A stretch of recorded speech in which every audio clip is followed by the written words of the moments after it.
Mimi nataka kupea mademu wenye wako Kenya free advice. Na msinilipe. Ni usitamani kukuja Gulf. Kabisa. Kaeni kwenu. Kaeni kwenu mama. Gulf usikuje. Mesikia mama?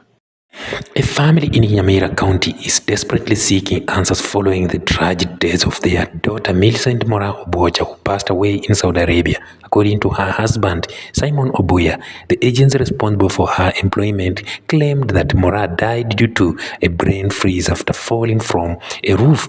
In an interview, we revealed that Moraa had repeatedly reported unwanted sexual advances from her employer and had questioned the agency to find her a new job. Despite her employer's promise to stop the harassment, the situation persisted. Mwanzo alipoingia hiyo nyumba alikuwa na furaha kwa haikuwa kama ile ya kwanza. So akakaa huko, but after kama wiki mbili hivi akaanza kucomplain employer wake anamharass sexually.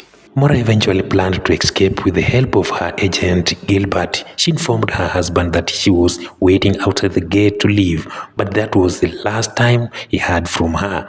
It has now been 2 months since the family was informed of Moraa's death on June 23rd, and her body has yet to be repatriated. Despite assurance from the agents that all necessary payments have been made, Moraa's family remains in distress. Alikuwa ameongea na agent wake wa Kenya Gilbert kuwa anataka arudishwe kwa ofisi. Gilbert akamshauri asimame kwa gate kesho yake, akampigia Gilbert na pia akanipigia akanieleza kuwa ametoka nje lakini anangojea agent wake wa Saudi amchukue kutoka hapo kwa gate. Hiyo ndio mara ya mwisho nilisikia kutoka kwa Millicent. July 14th was the last time Simon Obuya spoke to his wife Millicent Moraa, who had by then spent only 3 months in the Gulf country of Saudi Arabia, having traveled there on the 17th of March this year in search of green pastures.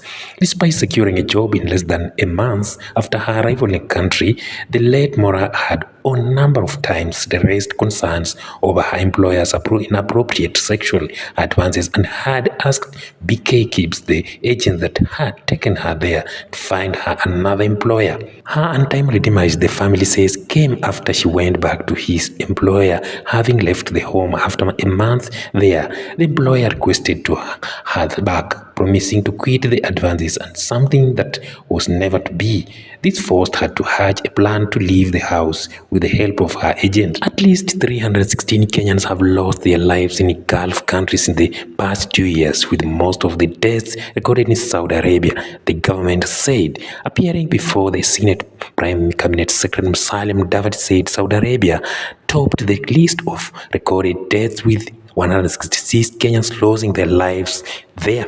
Davari, who is also the CS for Foreign and Diaspora Affairs, said the data, which covers to 2020 to date, and also shows that 58 Kenyans have died in Qatar, 51 in the United Arab Emirates, 25 in Iraq, another 10 in Bahrain, and 6 in Kuwait. According to Mdavari, only Oman and Iran have not recorded any Kenyan deaths during the period under review.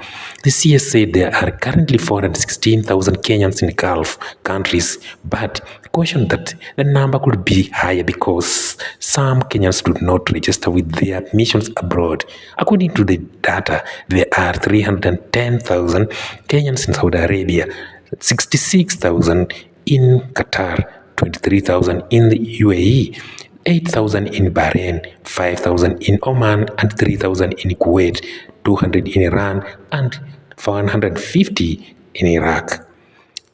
The minister has responded to questions from Kakamega Senator Bon Halwal, who wanted to know the number and identities of all Kenyans currently working in Gulf countries and how many have lost their lives while working in the Gulf from 2022 to date. Nataka arudishwe kwa ofisi. Gilbert akamshauri asimame kwa gate kesho yake, akampigia Gilbert na pia akanipigia akanieleza kuwa ametoka nje lakini anangojea agent wake wa Saudi amchukue kutoka hapo kwa gate.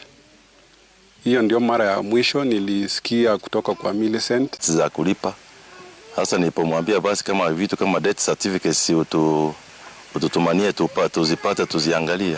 Katuambia zile zitakuja na mwili.